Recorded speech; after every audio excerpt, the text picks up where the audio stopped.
Hello, good morning. Welcome to Line by Line Bible Studies. My name is Paul Strangini, and we're going to begin a series of talks. You could consider them studies, but we won't be studying the Bible, although this is certainly biblically based. One of the reasons I'm not going to be bringing a lot of scripture to this is I just don't have time to prepare. I mean, I barely had 5 minutes to even think of what to call this. And I chose head of household because that's what it reminds me of when you file your tax return. Married, filing jointly, or head of household. And I just thought that was an interesting term. It's kind of an outdated term.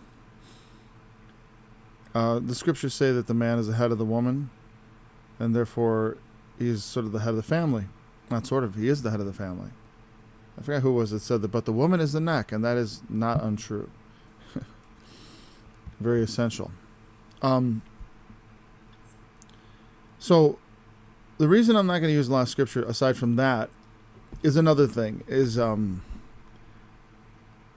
already do Bible studies in which you can, line by line Bible studies is sort of the brand of this, my channel,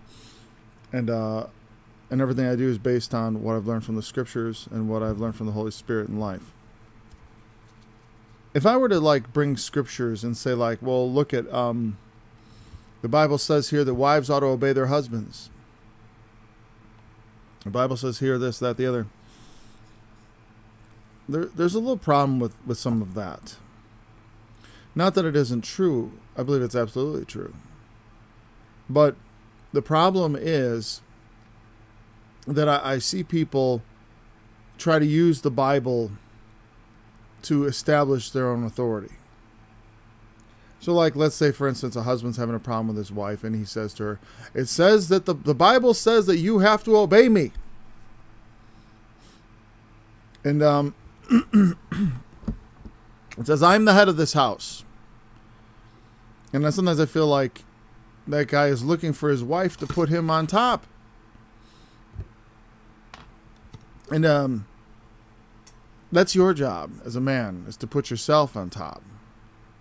I mean, if she's a good woman, she's going to want you to be out front leading. She's going to want you to be on top. If she's a godly woman, she's going to want to be obedient. And of course, if they don't want to obey, if they don't want to live a Christian type of marriage, there's nothing you can do. There's no amount of scripture you can slam in their face to get them to do it. So I'm not a big fan of, in your relationship, using the Bible as a hammer to try to force something that's unnatural. I mean, if you aren't taking authority in your home, there's no one who can give it to you. You are the man. You are the head. Your authority comes from God. He has given you authority. Now you take that authority and you set your house in order. You don't then take the Bible to somebody and say, here, put everything in order for me. I'll be back in 5 minutes. Head means you are responsible for everything. I mean, it's like Truman said, Harry Truman, the president, I believe it was him, the buck stops here. You're ultimately responsible for everything that happens under your roof and everyone under it. So that's one of the reasons why this is not going to be a strict Bible study. Our authority does come from Scripture. It comes from God, but that has to pass through us into the family. Meaning it has to be visible in us that we are in control and that we are ordering things, and we have to actually take charge. Now, for modern women, a lot of times they've been so brainwashed with a bunch of garbage about they'd call it liberation, but really it's deceit for them. Because women all practice something called hypergamy, is they desire to have marry a man that is high in the social order, or at least they like to marry someone above their station. No woman ever marries a guy she looks down on. They don't do that. They want to marry a guy they can look up to. That is natural. And so that is why every wife should obey their husband, because she will doubtlessly have picked someone she can look up to. And Now, some women may not obey that. They may actually, and when I mean obey, I mean just like they may not follow that. They may actually, out of some perversity, select a man who is weak and feeble and able to be manipulated. Whatever. I don't know how, we're not going to deal with that. First of all, now that's just a little talk about the Bible and the authority and stuff. I don't want to rely on that. I mean, I'm always relying on it, but I'm not going to be able to bring up tons of scriptures. So you will hear it come out of my mouth. Just made a few notes here on my sticky.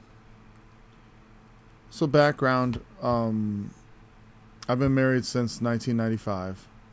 I have 8 children, including 7 sons and a daughter. So I have the full.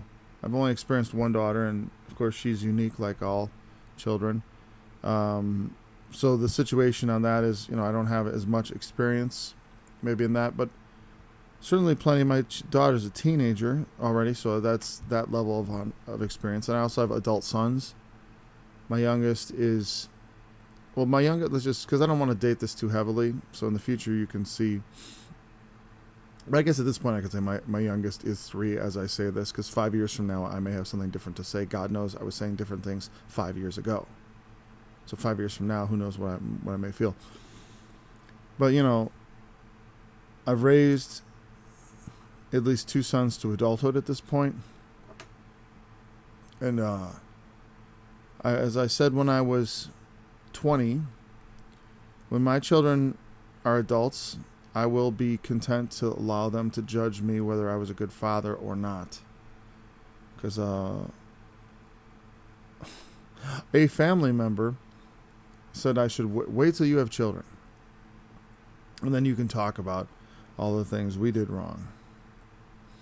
And so I have, and one of the things I said is like, well, if they thought I had done some grotesque things wrong, I would be willing to submit myself to that judgment. And I am, and and I don't like to sound like I brag, but they say good things.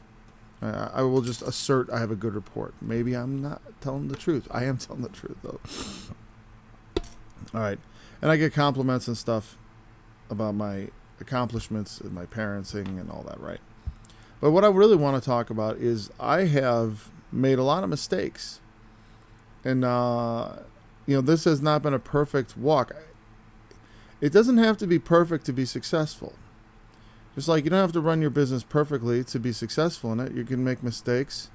There are 1,000 ways to screw things up, but really only just a few ways to do them right. But you can, if you do most of the things right and the most important things right, you can have a good outcome. And that's the most important thing. Having a good outcome and knowing what you want. What is the outcome you want from your experience? And, and this, I think about this primarily from a father, a husband, and a man's perspective. But I've been a child and I have a wife whom I'm very close with. And so I will give advice for women and men and perhaps even children. I have given advice to children on how to deal with their parents when the parents are unreasonable. When the parents, they want something and the children don't agree. So, I have not, it's difficult. It's not a precise science.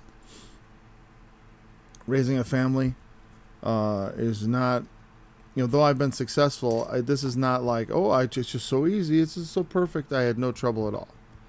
I had a lot of struggle to make it come out right. I benefited from having some very good instincts and from having a very cooperative partner. And from being blessed with children that were not like horrifically challenging. Okay, I had fairly normal children that were, that works. I mean, my kids, they're crazy. They run, they scream, they yell. They do things that kids do. They're rambunctious. They're they're defiant. Well, we try to get the defiance out of them nice and early, and that's a good idea. You want to have all their defiance gone by the time they become a teenager. Let their defiance take the form of like, well, when I move out, I'll live my life my own way. And that is fine. But while they dwell with me, they will abide by my rules, and they will smile while they abide by my rules. And they will be respectful and all those things. So I've made many mistakes, and I will try to bring that out as I talk. If I have, I'll talk about my mistakes. I just don't want people to think that I have. I don't want you to think also that I've had a lot of success. I get compliments. People wonder at what I've done, and I think they're over. I think it's just that things are so broken in society that they look at something that's just working, and they and it's unusual. I mean, I also did a lot of unusual things. Like I kept my kids entirely out of school, which is a massive help. And that goes to my next point. It's the blindness of success. Like having not had kids in school, I went to school, and I can address things about school to some degree. But there's a great degree to which I am not the parent. I am not the father, a successful father, of children who were placed into public schools or who were schooled in any way other than educated at home. And I don't like to call that homeschool because I don't run it like a school. You know what I mean? I don't do things schools do. So I have not had children in school. So just understand, when you're listening to my advice, a lot of it's going to be applicable to everything. But especially with the kids, it's very difficult, I think, or I don't know how to tell you how to get the results that I've gotten while at the same time sending your kids to school. Remember, school, in the history of humanity, the idea of sending your children away with all kinds of other children, raised by God knows who. You know what I mean? Just putting them in a big group with all these kids the same age. No older kids who are kind of know the ropes to kind of no, just put them all the same age, raised by God knows who. Let's just put them all together. Partner, and then leave them with one adult. And it made sense back when nobody knew how to read and write except that one adult, and he was going to teach the next generation, and and the schoolmaster, and even I think one-room schoolhouse would be majorly beneficial over our modern school system. Like the old one-room schoolhouse system where it's like a schoolmaster, and then you had Johnny. Well, he's 17, he's almost done, and then everyone looks up to Johnny, and then there's Susie, she's 16, and her sister Laura, she's 14, and then there's the Bobbsey twins, they're 12. They have all these different ages, all looking after each other. And I have 8 kids, and I have that sort of. My house operates a lot like a one-room schoolhouse. There's the older children have greater privileges and greater responsibilities, and the younger ones are under their thumb, just as everyone in this house is under my thumb. And I don't, and that's not that's not meant to be oppressive. Some people look, it's so oppressive. It's like, no, it's liberating. It's liberating to know where the boundaries are and to have a certain amount of freedom within it. I actually am a very permissive parent in many, many ways. I let my kids do a lot of things. But on certain things, my rules, my big rules are ironclad. There is no disrespecting your mother ever. Nobody here dares disrespect their mother, and much like I don't have to say don't disrespect your father. It doesn't have to be said, because if I make them respect their mother and their mother shows respect to me, then that is exactly how things will run. It'll go right down the road, and we're gonna have to talk in detail about a lot of things. But I don't have success in the same ways that other people have success. Like I said, I don't have experience with kids in school.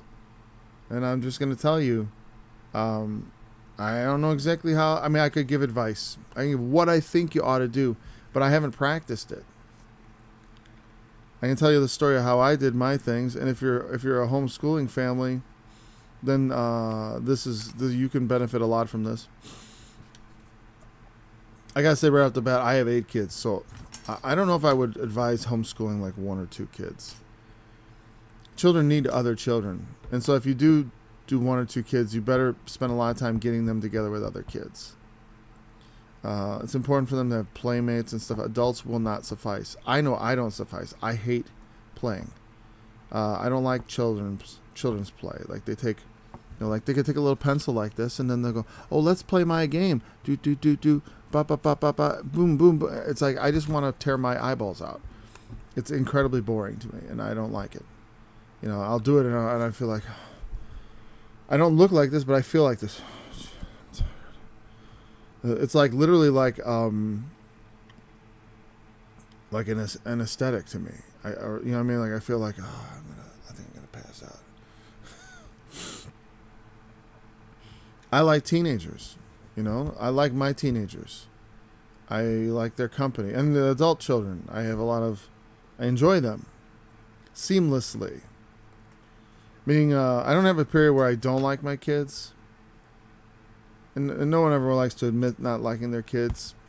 But if I don't like your kids, chances are you don't like your kids. You know what I mean? Because your kids aren't likable. And that's your fault. Because you allowed them to do things that made them... You allowed them to get away with things that made them unlikable. And that goes to discipline. And we'll talk a lot about discipline. Position and perspective. Blindness of success. Wow, I talked about all the topics I've written down. Now we can go into detail. Good.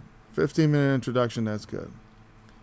So, we're going to talk about children, wife, husband, all that stuff. Let me have a sip of coffee. So I'm going to go back to what I was talking about authority. That's where we'll start. Oh, it's so good when it's still hot. No one can give you your authority if you're the man. God has given it, and then you got to take it up. You got to take it up in your hand and be a man. And some people don't like that. Obviously, if your woman doesn't want to be a woman, but wants to be herself a man, and wants to contend with you over the authority, and wants to thwart you at every turn, there's not much you can do about it except pray that she will leave.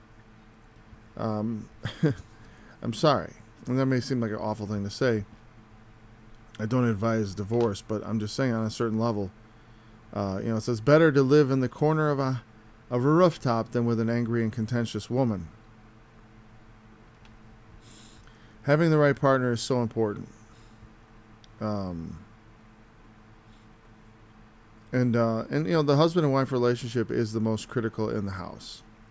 And therefore, it's something that requires the most attention. And it depends. You see, again, I have a very unique situation with my wife. And whoever would listen to this, you probably have a very unique situation with your spouse.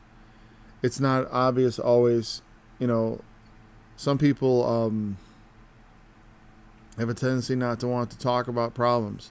Other people may have a tendency to want to talk about problems. My thinking is that the things that are issues between you need to be resolved. If you don't resolve the issues, what happens is, like let's say you have an issue between you and your wife or you and your husband. And, what happens is if you don't resolve it, it just, okay, that's going to be saved for later. Then if you don't, then later on it's like, okay, well, here we go. Again. And then if you don't resolve it the next time, and then if you don't resolve it the next time, it's something that they stack up. There's a cumulative effect of real.video. Yeah, I was thinking about other places I could go. There's a cumulative effect of unresolved issues. And that goes for husband, wife. That goes for your relationships with your children. If you have a problem, you need to deal with it. I don't know how many times my wife has come to me about some situation that arose in the home. Where something transpired between her and one of the children, and she's worried about it. And I say, well, go talk to them about it. Like if, let's use myself as an example, because I'm going to try to favor my own experience over anyone else's. Let's say I say something and I think that it upsets someone. Well, the remedy for that is not to stand around wondering if they're upset, but rather to go to them and say, hey, what I say to you bother you? Of course, in my position, sometimes I have the, what would you call it? Not the benefits, the opposite of a benefit. I have the handicap of my authority, meaning, when the policeman's around, everyone drives the speed limit. If you see the police car sitting on the side of the road and the cop sitting there holding his little monitor up, if you're aware of that fact, you go the speed limit. And so also, like when Dad comes to you asking if there's a problem, sometimes you don't want to say so. But I do ask, and I encourage mothers to ask, because if the mother's playing her role properly, which according to nature is going to be more of a nurturing role, so, well, why can't men be nurturing? They can if it's in their nature. I'm not by nature a nurturing person. I have room to nurture in my life one person. That's my wife. That's where I nurture. That's where I bestow my affection. In many ways, I'm not a really affectionate person, except with my wife. I'm very affectionate with her. And if you're a husband, it's a good idea to show your wife lots of affection and let the children see it. Because if they see father kissing mother and giving her hugs and all that stuff that, it makes you uncomfortable to talk about, it makes me uncomfortable to talk about. I'm never uncomfortable about doing it because I like her. I like her, and I want to touch her. I want to hold her. I do. That's why I got married, because I wanted a woman, my very own. And so I'm never shy about showing my affection to her. And what that does is the children see that, and they are affectionate towards mother. It's a very natural process. I show her affection, they show her affection, and then she gives them affection for both of us. Not that I never show my children affection, all right? But I don't give as much as maybe the books might advise. And there's maybe some consequence of that. I don't know. Quite frankly, I don't care. I don't need a lot of affection back. I give that which I desire. You know what I mean? I show my children respect because I want them to respect me. I demand that they obey the rules. When I said that kind of made me stop there right there. I don't show them because I want them to. I demand they respect me, and I respect them to a level, to the amount of respect they are worthy of. I don't just blanket respect. That's not wise. You give someone the respect that they are due, that they have earned. Like, I have almost no respect for my 3-year-old. You know what my respect for my 3-year-old is? When he talks, I try to understand what he's saying. I try, because I respect the fact that he has something that he feels he wants to communicate with me. And so I seriously try to listen and try to translate this nonsense that's coming out of his mouth. And I recognize it's nonsense, but I give him the respect of, I'm going to stop whatever I'm doing. He seems like he wants to talk to me, and I'm going to listen to what he has to say. Same thing with any child. It starts with listening. It's important to listen to your kids.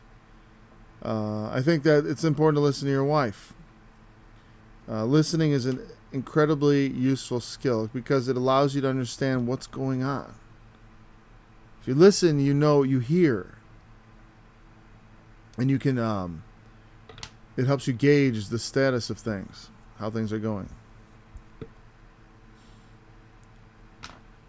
Let me go back to my original overview and see. I think of other subjects I could go to, but I kind of want to stick with the things I started with. Well, let's just keep talking about the husband and wife relationship. Why? The Bible says wives obey your husbands, and I had said, like I said before, if it's no good to go to your wife and say you got to obey me. I mean, I might say that to my wife every once in a while. You're supposed to obey me, right? You know that. You know that you're supposed to obey me, right? And she does, and I haven't, it's not like I say this very often. I'm just saying I have said it, okay? My wife is very obedient. She wants to be obedient. But even, like it says, I don't know if you ever, well, if you have kids, you've probably read Curious George. Curious George was a good little monkey. But even good little monkeys, and he was very curious, even good little monkeys sometimes don't do what they're supposed to. I forgot exactly what it said. Good little monkeys, whatever. I mean, God knows, like I said, God knows I've made mistakes. Sometimes wives think they know better, right?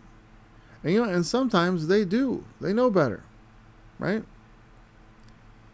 They have more information maybe than I do. She may have more information. She may know better. She may have the right answer. So if she has the right answer and I have the wrong answer, how do you resolve that? Well, for what? Like, let's say, does wives obey your husbands? How do you resolve that? I should have titled this.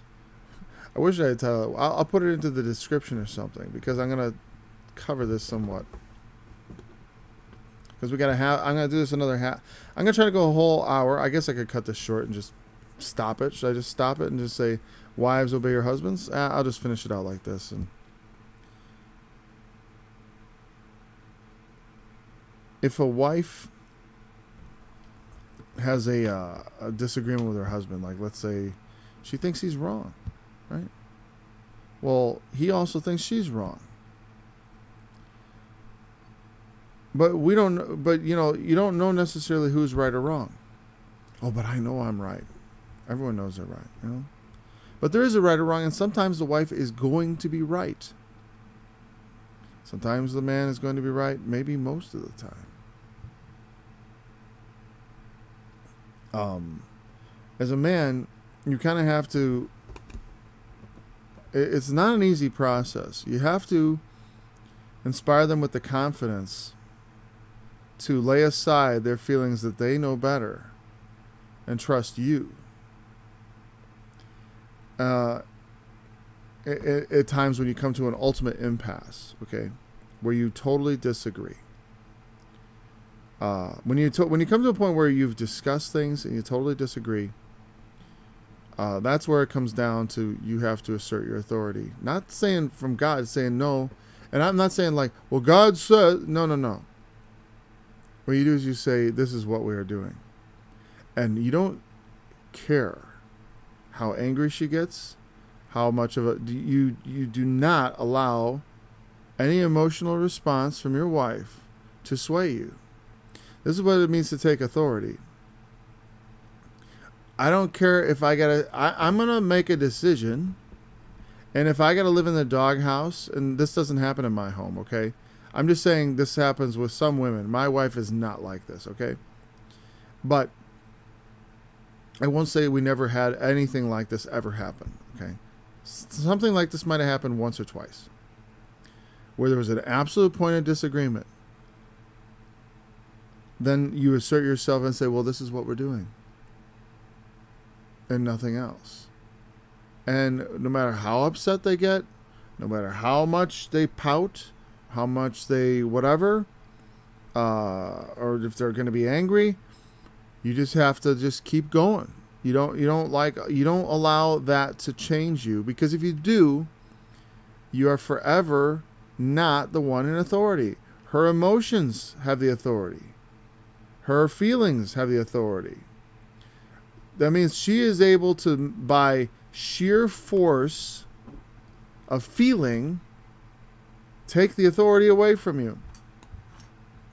Okay? That's at the ultimate impasse. And I took this out of order because I'll tell you at first, listen. You know what I'm saying? Listen to what she has to say. Talk about it. Don't do this ever in front of the children. When there is here's one thing I would say to wives. Never disagree with your husband in front of the children. Ever. Ever. Never, ever, ever do that. Here's why. Because you want to be able to fall back on your father. your father. You want to be able to say, I will talk to your father about what you've done. Do you want your father to know about, do you want to be able to use dad as the ultimate boogeyman, as the ultimate fear. Your father is the most, I am second to God. You know what I mean? There's God and then there's your father. That's how the world works in a family. There's God and then there's me. I'm next. I am next. I'm right after God. There's God and then there's me. That's how it works in a family. That may seem outrageous to people in the modern world, but let me tell you why. You will be able to use me, because if when I say so in front of the children, you obey me, or my wife, which she does. If the wife obeys her husband in front of the children, then when the wife wants to go, well, honey, you tell them to do their chores. And he goes and says, do your chores. The children will go do it. Why? Because mom always does whatever dad says. And if mom does what dad says, then we better do what dad says. A woman leads by example as much as the man does. And the man is the head and the woman is the neck. If you don't hold him up, you won't have a man to rely on for your children to learn, to be able to head up the house. And then it's all going to be on you. And he's going to be this moping character at the back of the house, always skulking. And I mean, honestly, if you allow that to happen, dude, that's your fault. Don't blame her. But it might be her fault too. If she's not cooperative, if she's going to argue with you in front of the kids. If a woman argues with you in front of the kids, she's poison. She's poisoning the relationship. She's poisoning the family. She should never argue with you in front of the kids. Meaning, if you say, well, we're going to go this. This is what you do, woman. Here's what you do when you disagree with your husband. In front of the kids, you say, okay. And then you wait a couple moments so it's not uncomfortable. And then you walk up to him and you whisper in his ear. Can we go talk in private? That's what you do. That's how you handle it. Can I talk to you a little bit in our bedroom? That's what you do. You talk in private. My wife and I'm sure our kids, to them, it's like mom and dad are talking. We talk in private a lot. You know why? Because my wife and I don't agree on everything. Frequently. But we never disagree in front of the children. That is not to say we don't fight in front of the children, or we never disagree in front of the children. Actually, what I should say is she never disagrees with me in front of the children. I disagree with her all the time in front of the children. It's a one-way street. Why is that? It's so that when the children disagree with something, we can contradict them. I have a very strict top-down structure in my house. I believe in hierarchy. I am the head, mom is the neck, and my oldest son is the shoulders. I mean, he's next. I mean, I give him power in this house. I give him, like I always say, and this will get into kids. I don't want to touch on kids much today. But one of my rules is the oldest child sits in the front seat. It's a great rule. Always the oldest child. Whoever happens to be oldest in the car, they get the front seat. No fighting. Never fighting about who gets to ride in front. I've had a lot of people hear that rule and they're like, that's a great idea. I implement that all the time. He's oldest, he sits in front. He has to take out the garbage. He has to do more chores. Why doesn't he get in? He's in front. And when he isn't with us, you're in front. Yeah. And, well, the little guy never gets right in front. So what? That's what life, sometimes people never get to ride in front. But they learn to respect authority. And someday, yeah, they will get their turn. And it's not so darn important. Life is full of pain. There are children starving in Africa, right? Isn't there all that stuff still going on? And kids are arguing about who gets to ride in front? Or who touched who? But the husband and wife relationship is the first and most important. Is the foundation of your home. Therefore, you better be on the ball, dude. You've got to take control. And it's not a tyrannical thing. It's got to be by consent. If the woman isn't consenting, if she won't work with you, you can't brutalize her into this. That won't work. And a woman, if you really want your husband to take control and he just won't, I don't know. Well, then you have a problem too. I don't know how to solve that problem. I like to be in charge. I believe in my own competence. If you don't believe in your own competence, I hope that by doing these live streams, and they're going to be recorded and I suppose maybe turned into podcasts someday. Someday when I have some time other than, 7 in the morning available, to do this. Someday I'll be much older and maybe I'll have more time again. I already sacrificed a lot of... I sacrificed my desire for success for my desire to have time with my family. And it wasn't much of a sacrifice, to tell you the truth. I just put my family first. I put being with my family first. You see just over my head here on the bookshelf right there? Those are the school books for our homeschooling. Now, I used to participate a lot less in that. And my wife, the brunt of it fell on her. But I participate in that too, Why am I even talking about that? I guess it's an area where we cooperate.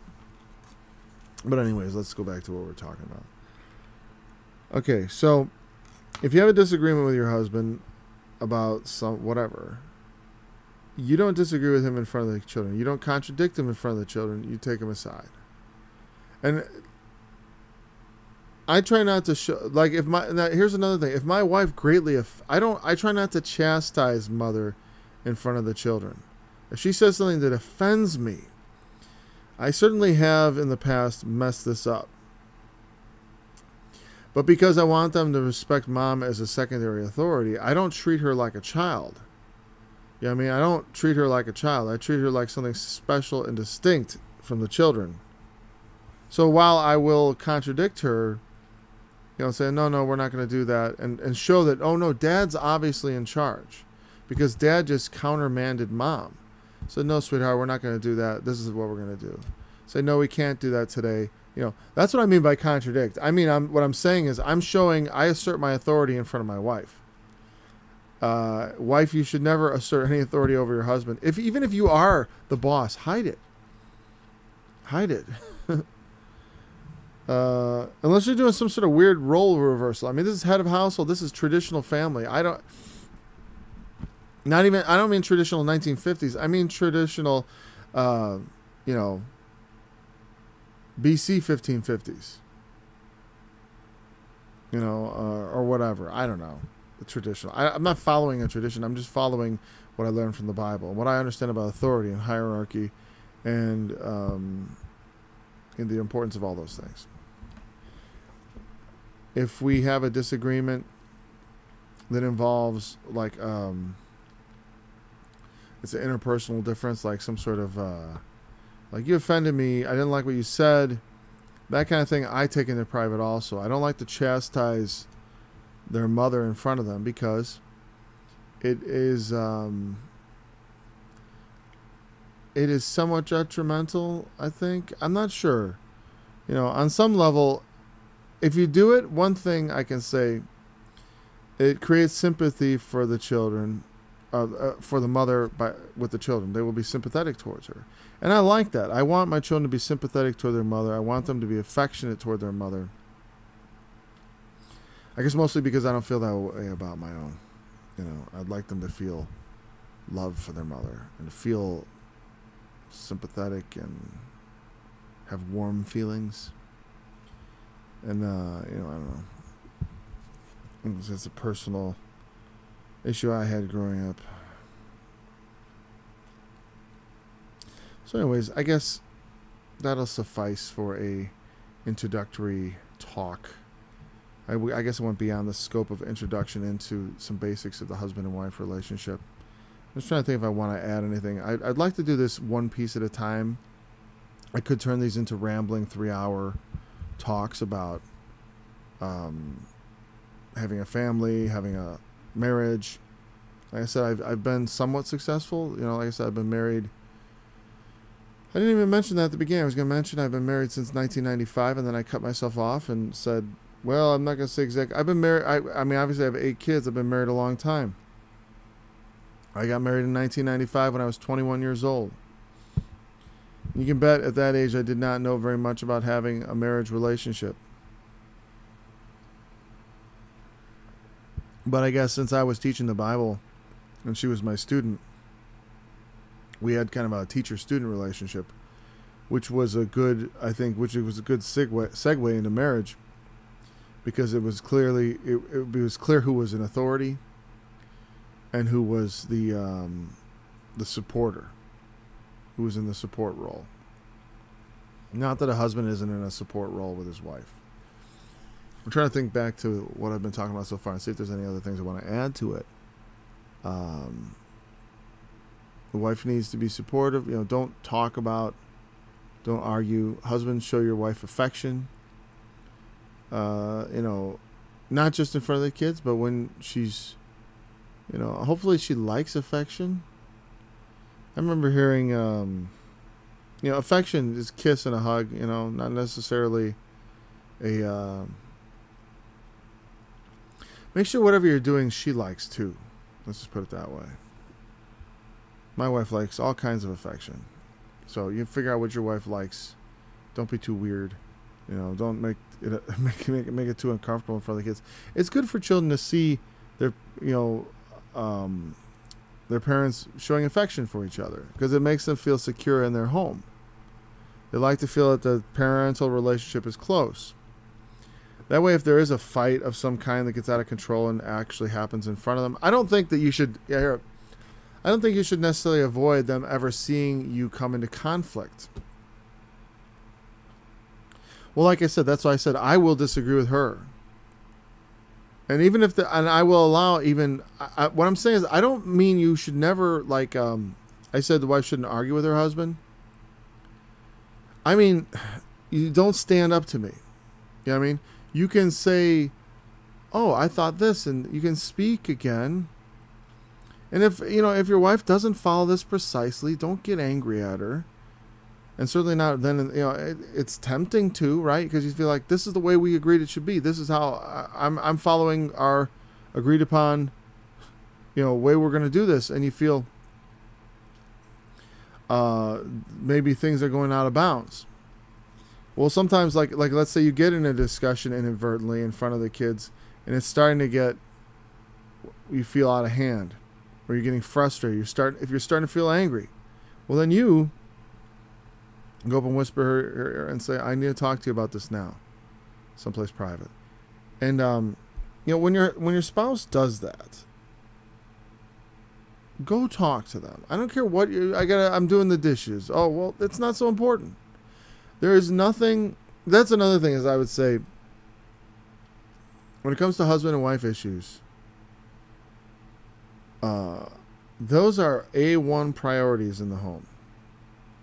Dishes, chores, television shows, problems with the kids, everything else takes a back seat.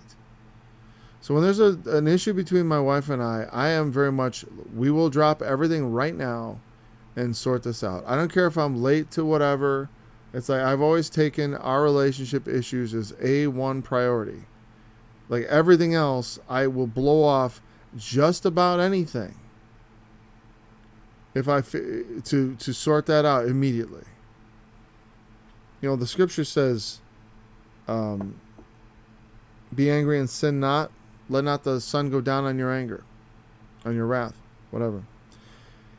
And that's, like I said, remember when I said about the pile of sticky notes? They get, you know, what happens is if you don't deal with the problems, they add up. And that creates bitterness and resentment.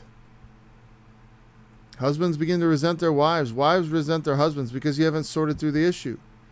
You've got to kiss and make up. You've got to deal with your problems. If you allow them to accumulate, they will become pockets of poison in your life. And every time that issue comes up, it's going to be again. And if you've got a pile of sticky notes, you know what I mean? If you've got a pile of chores, I mean, God knows, I've got so much stuff going on all the time between Bible studies, chores around the house, things I'm trying to get done, work, right? I remember one time I showed my wife, I made a list of all the stuff I felt like on my mind that I have to get done. And I have trouble I'm a bit of a I don't know what you call it, a perfectionist, and also something else that kind of makes it's hard for me to like. I hold a lot of thoughts at the same time in my mind. Anyone who listens to me understands it's like this. Paul's got a lot of wheels turning, and so I have all these things like, okay, I want to wire up that building. That car needs this, and it's all just kind of floating in my head all the time. And so I'll make a list of stuff, to try to like sort of visualize it, quantify it, and perhaps allow myself to let it go a bit and like be like, okay, I got the list and I can start checking things off. But oftentimes it seems like the list just gets longer, right? Don't let that happen with your marriage. Don't let the list of offenses just get longer and longer. If you've got a list of 10 things, you better knock them off as soon as possible, or your marriage is going to be in danger, And it's bad. Divorce is bad for the kids. It's a horrible tragedy.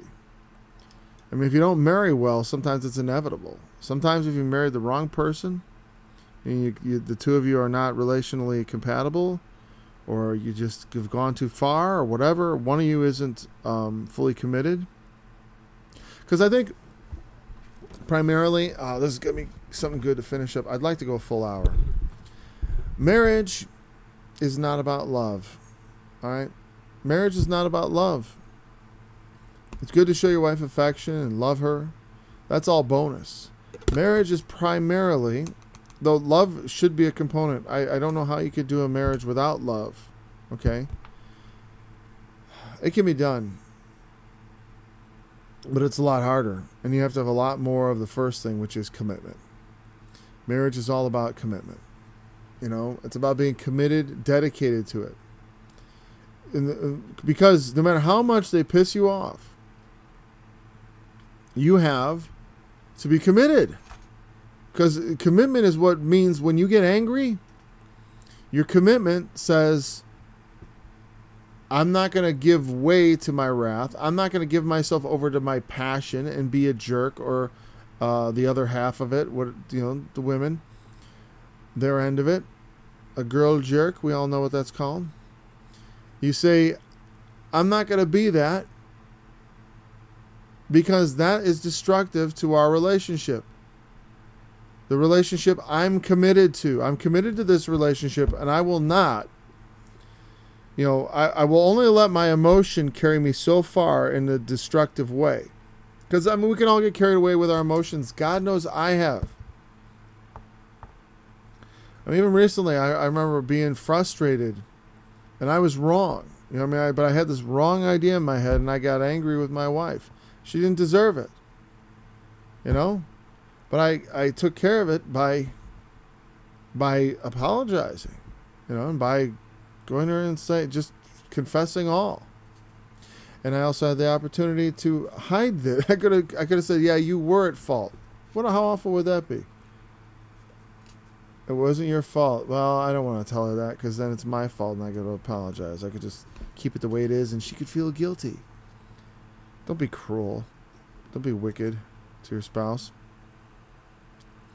Doing the right thing is part of the commitment. You got to be committed to making it work, and part of that commitment is in elevating the other person, and not just elevating yourself because I'm in authority, or elevating yourself because I want this relationship to benefit me.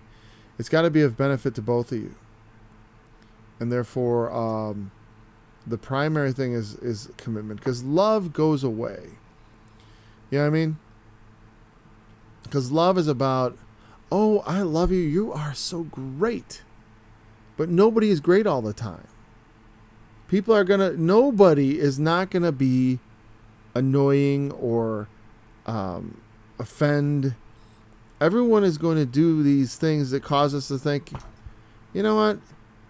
You're not that great all the time. No human, certainly no one married at 21. I'm pretty close to great all the time now. Now, after 20 plus years of marriage, yeah, I'm pretty great. Most of the time, right? Oh, and she is fantastic almost all the time. But that's after 20 years. But I tell you what, during the 20 years of developing that relationship, it took a lot of commitment on both our parts to not give way to selfish, self-serving emotions. You know, like when the other person offends us or they're being unreasonable, you know. And I think in a lot of ways, look at, I'm going to give you the level of truth here. In my opinion, women tend to be unreasonable. And you as a man have to find a way to reason with them. They are emotional and chaotic and passionate. It's like I said, when you do have an absolute disagreement with your wife, where you come to a point where it's like, well, I don't think so. It's like, well, I do. The reason a lot of times guys give their wives their way is because they don't want to deal with the emotion and the you know, they will continue to try to punish you with their, you know, with their attitudes and all that stuff, and they will carry it away. Don't be the same, because when you do the same, you're being womanish, and it's unbecoming a man. There's nothing more unattractive for a woman than some dude skulking in the corner. Not that I've never done it. You know what I mean? But I know that's like, I don't want to be like that. I got to take charge. I got to take control of things. My wife always expresses the most attraction to me when I am in charge and firm and in control. Not necessarily a bully. She never said she liked me when I was being kind of a jerk. I never remember it saying like, boy, when you're a jerk, it sure makes me attracted to you. Because you know, people will say like, well, women are attracted to jerks. I don't think that's true. Not really. You know what I mean? Like, I've been called a jerk at times, or something like that. Sorry, sweetheart. I should. But like, I've been mistaken for a jerk at times when I'm just being decisive. I'm just saying no. Well, you're being a jerk. You're not giving me what I want. Yeah, I know, and that's too bad. Sorry, and they may not feel they like what's going on. But what you're doing is being firm.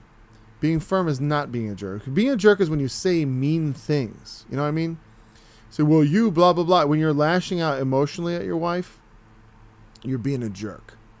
If you just shut everything down and say, sorry, sweetheart, this is how it's going to be. We are going to do it my way. And I appreciate your advice. I appreciate your disagreement. And if we're wrong, if I'm wrong, I will take responsibility for it. And I'm very sorry. But I just don't see your point. I mean, I see your point, but I don't agree. You know what I mean? You take it to that level. You cut all the emotion out. Here's the thing about being a man. You should have the ability to do that.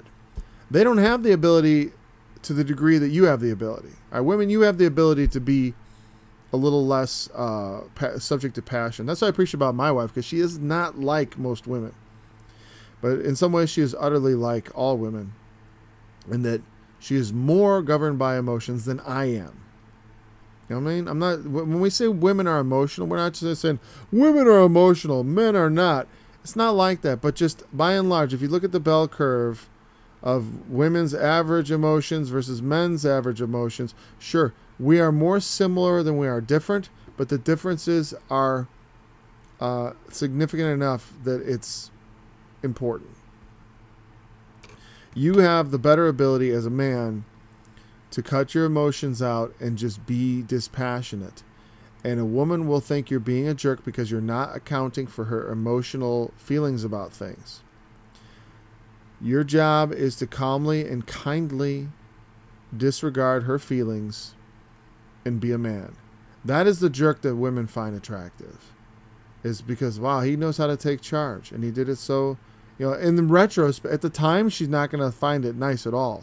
But later on, you just got to have the confidence. You know, you just have the confidence that I'm the man. They're like, I'm the man. And that's not the way you do it. You don't do it with passion and emotion. You do it with deliberation. You do it like a king. You do it with confidence in your abilities and your judgment. So you married me because, whatever. There's a lot of reason women marry men, and they don't always know why, but somewhere deep down they believed in you as being, that you could be something, that you could be powerful, that you were stronger. You were built for this. You know what I mean? As a man, you were built to head the house. You were built to head the woman. You were built to raise the family, to be the power, to be the law, to be the authority. So do not be shy about taking up your mantle. Do not be shy about being what God created you to be, which is a man. If you don't have those tools, there's another way you could find. I don't know how to, I'm not, be a man and put up with all the woman's crap. No. Be a man and don't put up with her crap. Be a man and sort it out in a manly way, meaning not emotionally, not, you do it your way. Don't let your own, because men have emotions too. They tend towards rage and anger. Get a hold of that. Controlling yourself is the key to controlling your family. If you exercise control of yourself and govern yourself and lead by example, they will all fall into line, starting with the wife.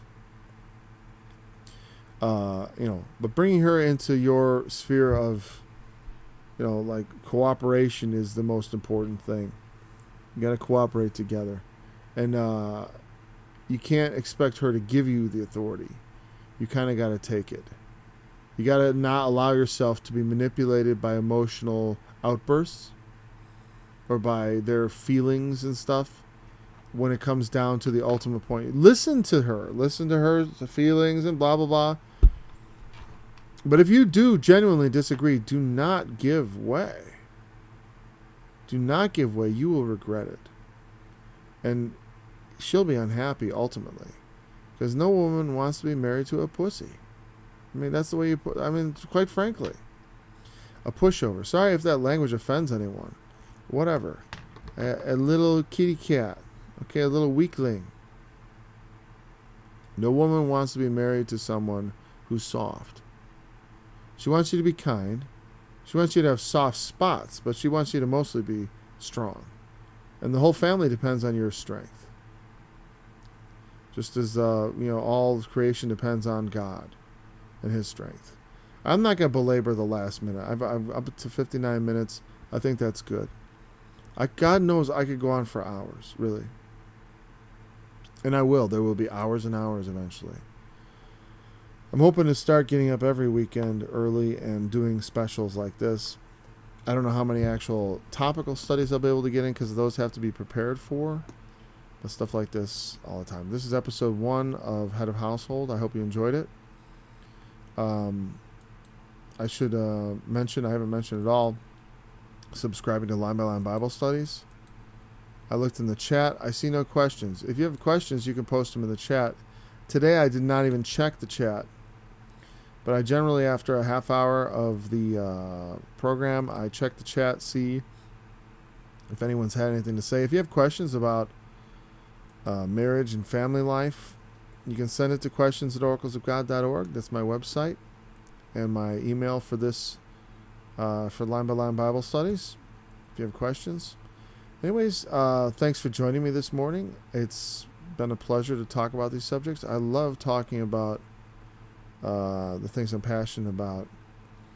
And I look forward to talking with you about it again sometime soon, quite possibly next week. Same time, I think. Maybe we'll make Sunday family talk.